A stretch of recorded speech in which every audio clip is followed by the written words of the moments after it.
Police emergency. Well, I've got emergency here. I've got a company who is fixing my front door.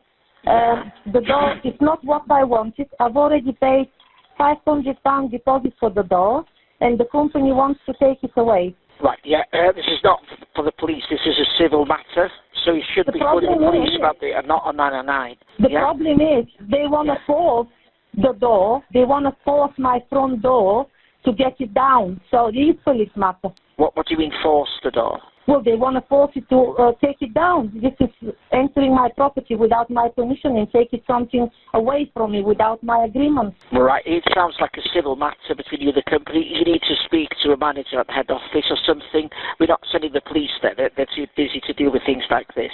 You'll have to sort it out with the company, I'm afraid. I disagree for them to take the door, so it's police matter. You block an emergency line, sorry, life or death line. You need to speak to the people there or phone the office of the company. Thank you. I know.